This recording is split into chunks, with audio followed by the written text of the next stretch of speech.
The DJI Mini 3 Pro is an awesome drone, and here are 5 reasons why you should actually buy it. Hi, welcome to the channel again. My name is Steven Peters and I've been a certified drone pilot for 5 years now. And today we're going to talk about why the DJI Mini 3 Pro is such an awesome drone. Now the first reason I want to give you is the size of the drone. I mean, just look at it. If I put it in the palm of my hand, it is just slightly even smaller than my hand, and I do have small hands here, so that is just awesome how tiny this drone is. And that makes it ideal for backpacking or traveling light. So for me, I even have the 3 batteries with the controller and the drone itself in my regular backpack, where I put some water and maybe some extra clothing when we are trekking through the mountains, for example. That is how tiny it is. Now it is also sub 250 grams, which is important because that means that you don't need a specific drone license for it. In Europe it falls under the C0 category, which means that it is actually allowed to fly close to people and even over uninvolved people, even though you should always try to limit that as much as possible, of course. Now, because it is tiny, it also allows me to fly through certain objects or through certain holes in trees, for example, like here, which I did in Norway, which was awesome to do. And yeah, you just have more creative opportunities because of the fact that it is such a tiny drone. The second reason why it is such an awesome drone is that it is very quiet. Be very, very quiet. As I've shown in the previous video as well, if you are close to the drone, you of course can hear it, but even at 3-4 meters away, you already almost don't hear it anymore. So when I was on vacation, I used it in a couple of places where there were a lot of people around me, like at the edge of a lake, famous picture spot. I just flew the drone, nobody even noticed it. I was about 10 meters away, nobody noticed that the drone was even there. And that makes a big advantage because you have people that are pro drones and they really like it, but you also have people that are completely against drones. And it is not the first time that I had somebody come up to me telling me they will shoot the drone out of the sky. What? We can have a decent conversation if you think that I'm not flying legally, and I can prove to you that I am, for example. We're all human beings, but people coming up to me saying they will shoot the drone out of the air, that is something that is kind of terrifying, because you're still working the drone at that point and you're trying to make sure that you don't crash, you don't become a liability, you don't become a danger to other people and obstacles, and then they come at you saying they will shoot it out of the sky. It's not a good attitude on their side, but it is something that unfortunately we have to deal with as drone pilots in this day and age. Now, being this small, it is inconspicuous, and people don't even know that you are there, so that provides a certain relaxed atmosphere for yourself as well, and you can focus on the things that you need to focus on when flying a drone. Now, another big plus for this drone, and the reason why you should get it, is the fact that it has a very long flight time for being such a tiny drone.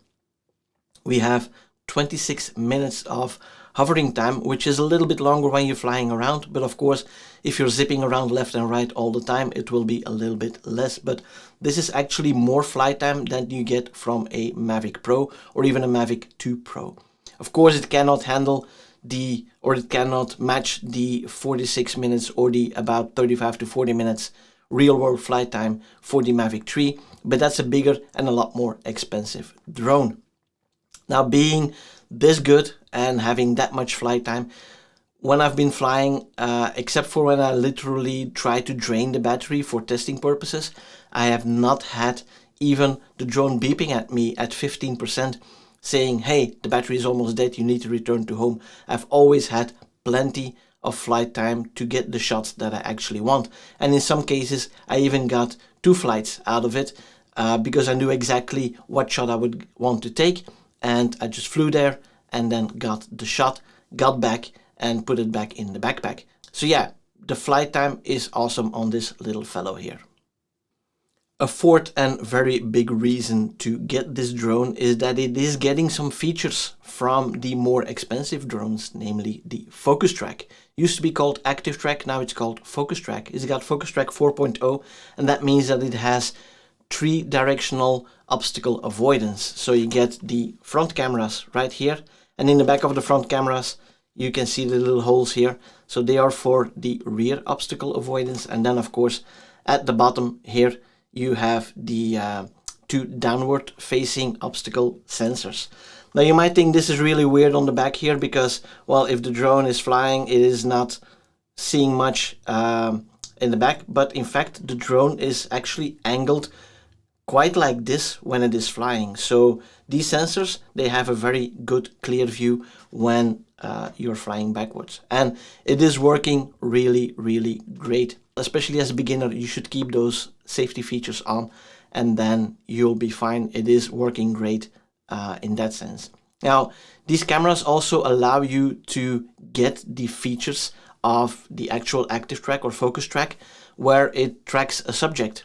And that can be a car, that can be you on a bike, you can be walking, or you can use it in different ways to track, for example, an object when you want to fly around it, or you want to do some really fancy moves. I will make another video about how you can use the ActiveTrack or misuse a little bit the ActiveTrack feature or FocusTrack feature to get really awesome shots, which use that feature in a way that it was originally not intended, but it really works great. So look out for that one.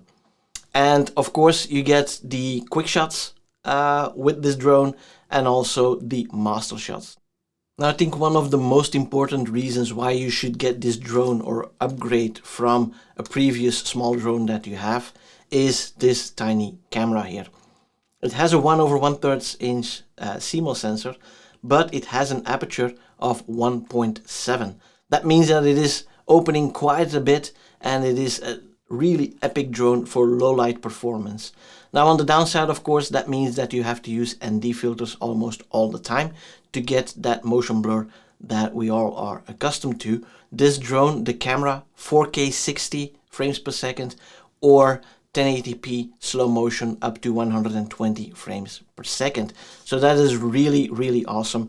And of course, one of the biggest advantages of this drone is this day and age of TikTok, Instagram, social media, is that it can actually rotate the camera fully, and you get vertical pictures as well as vertical video. And the quick shot actually works in vertical video as well. So that is really awesome for people that are interested in that. I'm personally not a big fan of vertical video, but vertical pictures, yeah, awesome if we can actually use that.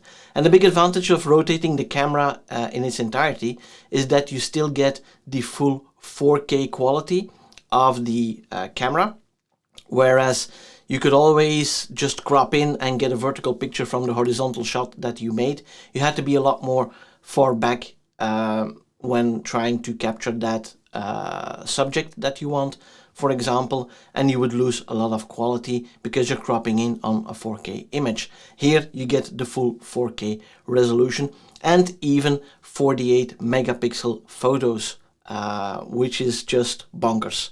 It can also shoot raw images for those who like to work with that, of course, and get the raw files, put them in Lightroom or Photoshop or any other photo editing tool, and then you can work with those images as well and get the best out of it. Now, to get the same dynamic range within video, they are also letting us have the D-Cine-like profile when shooting video. Now, the difference between normal and D-Cine-like, I will put another video out on that as well.